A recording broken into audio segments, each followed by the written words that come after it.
Hello, this is John from the Christian Century, and I'm joined today by one of our Voices columnists, Julian DeShazier. Julian has written a recent piece called When Rituals Leave Us Full and Then Empty, about a really fascinating experience he had recently. So we're going to chat about that piece. But first, Julian, hello, nice to see you. It's always good to be here, John. Hello to everyone. Yeah, for anyone who hasn't seen one of your previous videos with us, can you just tell us a little bit about who you are? I'm the pastor at University Church Chicago, which is on the south side of Chicago, right on the campus of the University of Chicago. I also serve as the director of experiential education at McCormick Theological Seminary for the past couple years. So for the last 13 years, I've been sort of doing public ministry and learning about it and forming myself in the process and asking tons of questions. And most of what I write about comes out of those questions that still continue to linger in me or haunt me or excite me. And so I'm really excited that there's an outlet for those besides my own paper at home. Yeah, that's great. Okay, so this particular article, I just want to dive in. You talk about when you recently gave a speech at a high school graduation ceremony inside of a prison, inside of a place where young people are incarcerated. And in the piece, you briefly mentioned the complexity of just even being in that space for an event that's so full of hope and optimism, but at a place where young folks are don't have Yeah. freedom. So can you tell us a little more about that complexity, what it was like to be there, to participate in that, what the vibes were like? I'm I just think, curious to hear you more. just, when you go to a graduation, you just expect it to be this really liberative, like just amazing, awesome, like, oh my goodness, this person has just broke open their lives, and now this next chapter is going to be so exciting, and we're just going to put a seal on this last one with this moment called a graduation, and that space was the opposite of that almost. I mean, there's this desire to say, hey, you all have finished this program, great, we're proud of you, and all of that was there, right? All of the happy vibes, but on top of it, next to it, inside of it, I don't know how we want to directionally place it, but there was this sense of like, and not even a sense of it, to be honest. There was the, like, at a certain time everything changed, the room changed, uh the kids who had on robes and caps, gowns, that all went away, and then you just saw their beiges, their uniforms, and it's like, wow, this is like, what just happened here, you know Hmm. what just happened? And it felt like a kind of tension of deep hope, deep promise, wanting to see a life be better, but recognizing that, hey, you've done something, or whether you've done it or not, we got you here now. Hmm. And so um, you got to go, you got to do that. That's the thing that you got to do. Whether you graduated or not is your choice, whatever. But what you got to do is serve this time. Mm. What you got to do is live within the bounds of our rulemaking and the ways in which we have set up life for you now for the next few years or however long. And so, like, what are we taking a break from? Mm. Was a question that I asked myself a lot. Like, what's the break from what here? Yeah. Is hope and promise the thing that we want every child to have, every student to have? Is that the thing that jail is interrupting, or is this moment interrupting what has really been prepared for them, which is incarceration, Wow. the cradle to prison pipeline? And so um, that kind of tension just weighed so heavily on me as I sat in my car. I was just like welled up, just completely overwhelmed. And I'm on Sabbath for the month of August, which is when this happens. So I'm trying not to work, to be honest. I'm like, I said I do this, let me go do this. It was a deeply important, meaningful moment, but now let me try to get back to Sabbath, get back to kind of existing out of time, so to speak, which has a lot to do with this, right? And I just couldn't. My body was just like arrested in that moment. Arrested, I think, being the right choice of words here. Like, I was just stuck. And so that what you read uh is what comes out of that, is me trying to make sense out of that. Where have I felt that feeling before? And realizing that these same kinds of cathartic and important moments that exist sometimes out of time, that's church. Yeah.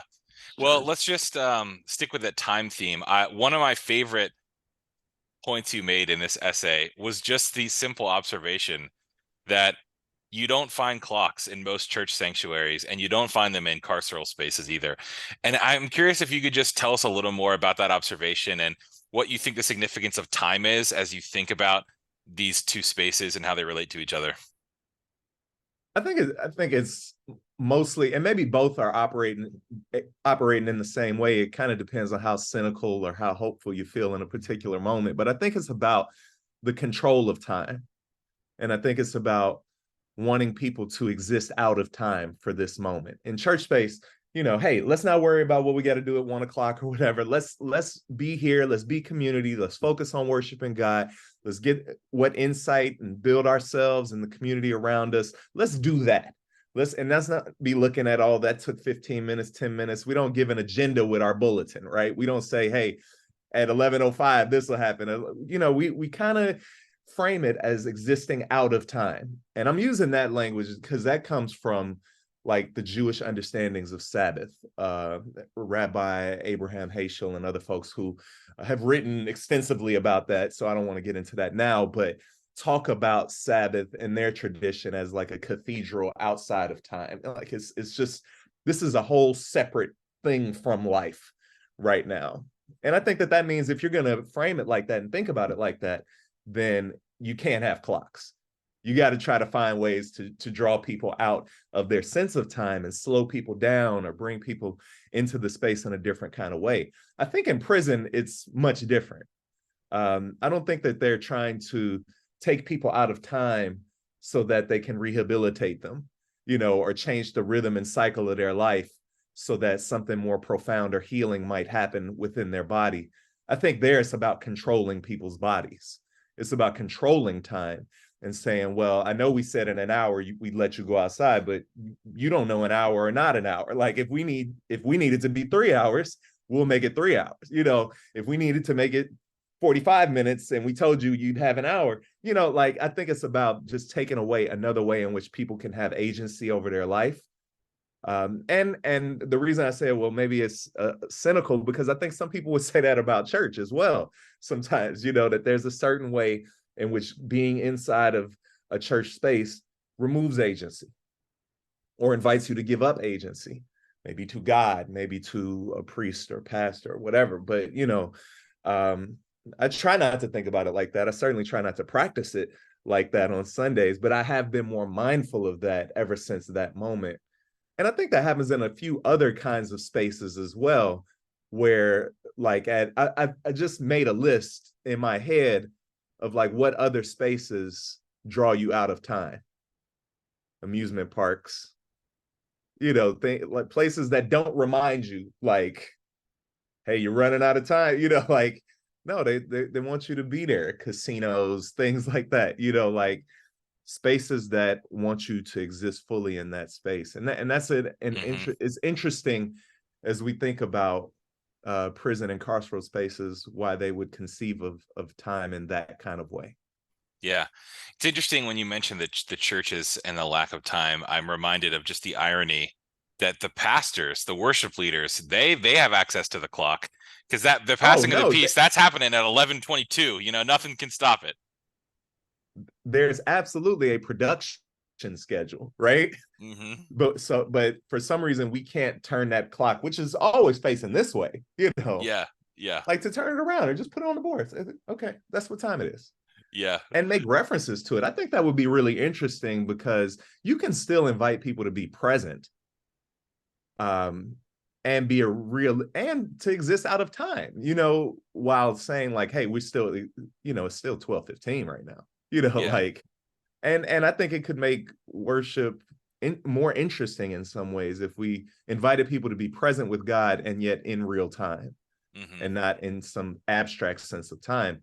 Because, and this is the thing that I think I make too little of a point, in the 900 or 1,000 words, in the article, but where like people need that insight and catharsis and need to have access to that later in the week.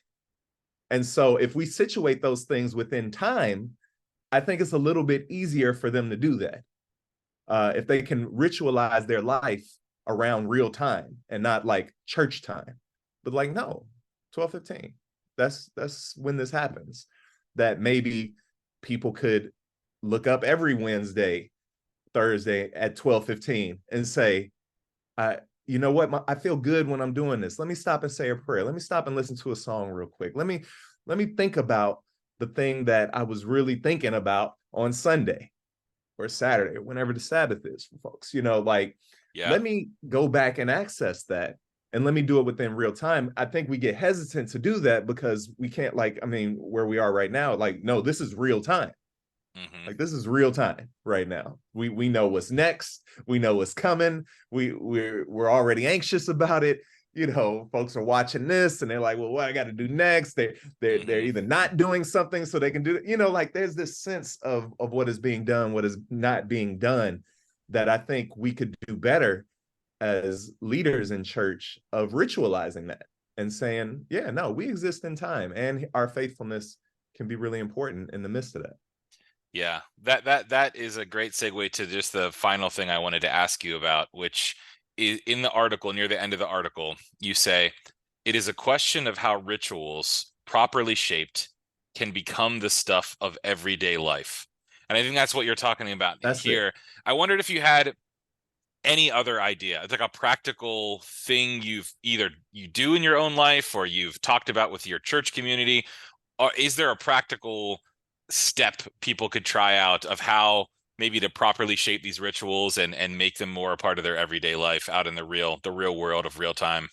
Yeah, I mean, I think, and COVID has helped in this kind of way where, like, I had to, and we began to really reframe communion as one example, right? And what it's doing and what it can do for us in whatever space and whatever time we are existing in, because we had a period of a year or longer where we weren't able to do that together, where we had to say, hey, y'all, go find something to eat and something to drink at your house.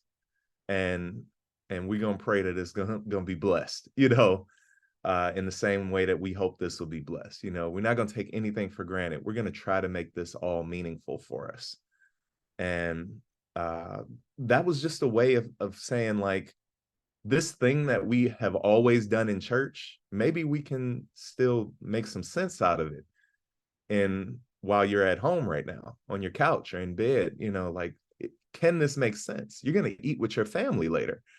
This is the same thing. They didn't, like, in the Bible or in that last supper, say like, hey, let's go have a last supper. It was in the course of a regular meal. It happened within time.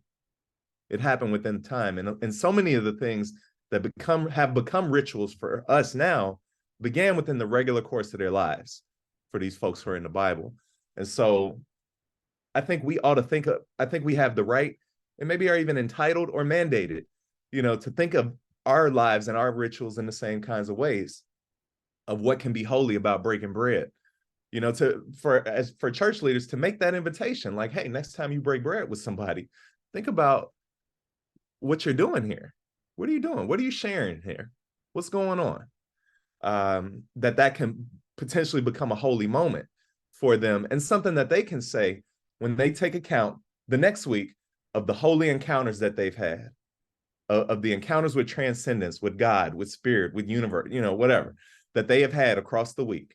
If they were to count them, how many would they count? How many could they recognize?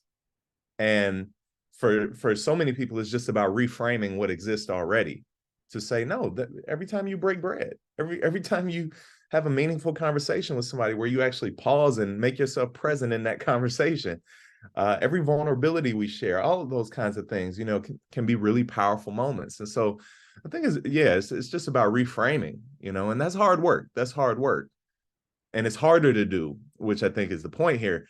It's harder to do when we say all the holy stuff happens outside of time.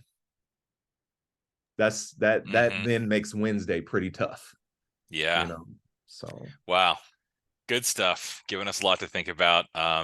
Anyone out there who has not read this article, the link will be in the video description below. We'll try to throw some other fun links down there as well. Julian, thanks so much for chatting today. thank you so much.